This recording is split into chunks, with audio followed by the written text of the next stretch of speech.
Welcome to NCN news. నా పేరు ప్రశాంతి. బులెటిన్లో ముందుగా హెడ్లైన్స్ చూద్దాం. ఇక రాష్ట్ర పునర్నిర్మాణం ప్రారంభం. రాష్ట్ర skill development corporation chairman Burugupalli Sesha Rao. Andhra Pradesh రాష్ట్ర ఏకైక రాజధానిగా అమరావతికి పార్లమెంట్ ఉభయ సభల్లో చట్టబద్ధత కల్పిస్తూ బిల్లు ఆమోదం పొందడంపై నిడదవోలు నియోజకవర్గం ఉండ్రాజవరం మండలం వేలివేను గ్రామంలోని ఆంధ్రప్రదేశ్ రాష్ట్ర skill development corporation chairman Shri Burugupalli Sesha Rao గారి సతీమణి విశాలాక్షి దీపహారతి ఇచ్చి హర్షం వ్యక్తం చేశారు. అనంతరం నందమూరి తారక రామారావు విగ్రహానికి పూలమాలలు వేసి ఘన నివాళులర్పించి టపాసులు కాల్చి కూటమి నాయకులకు కార్యకర్తలకు మిఠాయిలు పంచారు. ఈ సందర్భంగా బూరుగుపల్లి శేషారావు మాట్లాడుతూ గత 5 ఏళ్లుగా జగన్మోహన్ రెడ్డి 3 రాజధానుల పేరుతో రాష్ట్ర భవిష్యత్తును అంధకారంలోకి నెట్టేశారని ధ్వజమెత్తారు.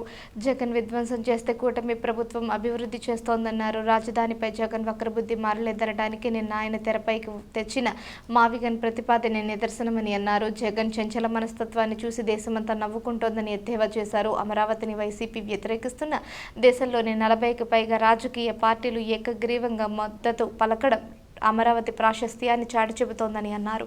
అమరావతి కోసం ₹1 ఆశించకుండా భూములిచ్చి 1600 రోజులుగా పట్టుదలతో ఉద్యమం చేస్తున్న రైతులు, మహిళల పోరాట ఫలితమే నేటి ఈ విజయమని కొనియాడారు. విభజన చట్టంలోని సవరణ ద్వారా అమరావతికి శాశ్వత చట్టబద్ధత లభించడం రాష్ట్ర పునర్నిర్మాణానికి నాంది అని అన్నారు. చారిత్రాత్మక బిల్లును ప్రవేశపెట్టిన ప్రధాని నరేంద్ర మోడీ, హోం మంత్రి అమిత్ షా, సహాయ మంత్రి Nityananda Rai, CM Chandrababu Naidu, deputy CM Pawan Kalyan బిల్లుకు మద్దతు తెలిపిన అన్ని పార్టీలకు, ఎంపీలకు ధన్యవాదాలు తెలిపారు. ముఖ్యమంత్రి చంద్రబాబు నాయుడు అల్లుపెరుగని కృషి, డిప్యూటీ సీఎం పవన్ కళ్యాణ్ స్థిరమైన నిబద్ధత వల్లే అమరావతికి స్థాయి గౌరవం దక్కిందని బూరుగుపల్లి శేషారావు స్పష్టం చేశారు. ఈ కార్యక్రమంలో తెలుగుదేశం పార్టీ నాయకులు, కార్యకర్తలు, అభిమానులు పెద్ద సంఖ్యలో ప్రజలు పాల్గొన్నారు.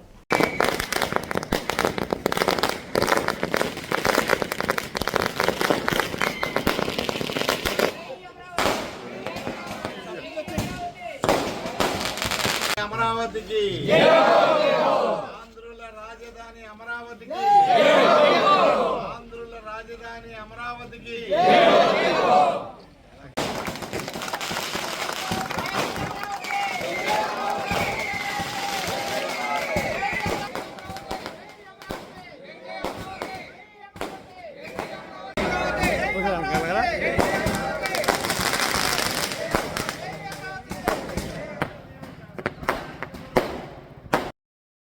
జై అమరావతి జై అమరావతి జై అమరావతి జై అమరావతి జై అమరావతి జై అమరావతి. ఆంధ్రుల కలల రాజధాని అమరావతి మరి ఈరోజు చట్టబద్ధత కాబడి అటు పార్లమెంట్లోనూ ఇటు రాజ్యసభలోనూ ఆమోదం పొందటం, ఒక్క పార్టీ తప్ప దేశంలో ఉన్నటువంటి అన్ని పార్టీలు, అందరూ పార్లమెంటేరియన్స్ కూడా ఎంతో మరి బాధ్యతతో, ఎంతో ఒక సహృద్భావ వాతావరణంలో ఈ చట్టం ఆమోదించబడి మన కలల రాజధాని అమరావతి ఈ ఆంధ్రప్రదేశ్ రాష్ట్రానికి శాశ్వత రాజధానిగా ఆమోదించబడింది.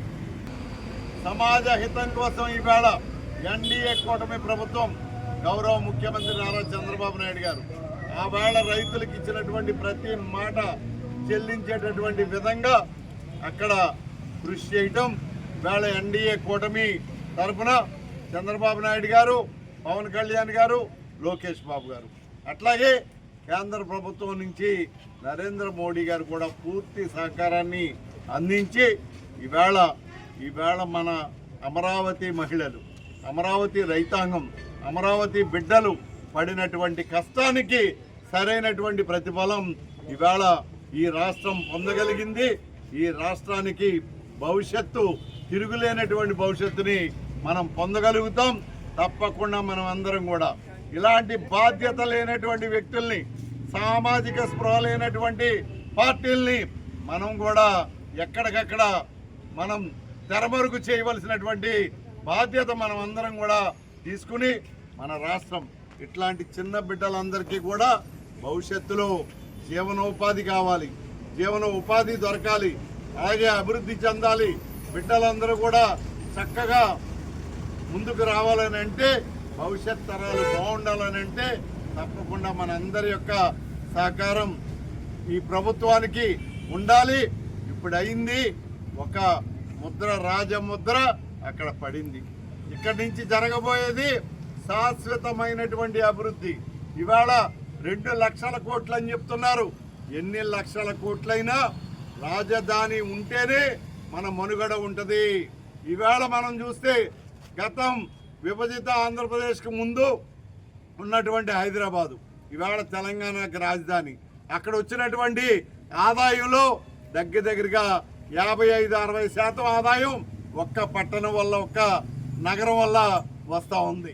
అట్లాగే కర్ణాటకకి బెంగళూరు, తమిళనాడుకి చెన్నై, ఇట్లా చూసుకుంటా పోతే ఒక్కొక్క రాష్ట్రానికి ఒక్కొక్క కేంద్ర బిందువుగా ఉన్నటువంటి మనం ఏదైతే రాజధాని ఉందో, రాజధాని మనకు కావలసినటువంటి అవకాశాలను కూడా కల్పిస్తూ, ఆదాయాన్ని ఇస్తూ రాష్ట్రానికి, ఆ రాష్ట్రంలో ఉన్నటువంటి సంక్షేమం కానీ, అభివృద్ధి కానీ, అదే ఇవన్నీ కూడా జరగాలని అంటే తప్పకుండా పెద్ద రాజధాని కావాలి.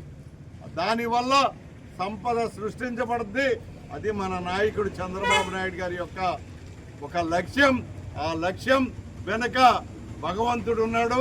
ఆవేళ ఎంతో పవిత్రంగా నీటిని, మట్టిని, ఈ రాష్ట్రంలోనూ దేశంలోనూ ఉన్నటువంటి నీటిని, మట్టిని కూడా తెచ్చి అక్కడ వెదజల్లి, అక్కడ ఒక పవిత్రమైనటువంటి స్థానంగా దాన్ని ఒక దేవాలయం రూపంలో మన రాజధానిని మనం చేసుకున్నాం. అందువల్ల ఈవేళ ఆ భగవంతుడు కూడా మనం వెనుకుండి ఇవన్నీ కూడా నడిపిస్తున్నాడు. అందుకు మనమందరం కూడా ఎంతో ఈ రాష్ట్రంలో ఉన్నందుకు అదృష్టవంతులుగా మనం తప్పకుండా ఈ రాష్ట్ర భవిష్యత్తు కోసం మనమందరం కూడా కంకణబద్ధులమై నడవాలని చెప్పి కోరుకుంటూ, జై అమరావతి, జై అమరావతి, జై అమరావతి.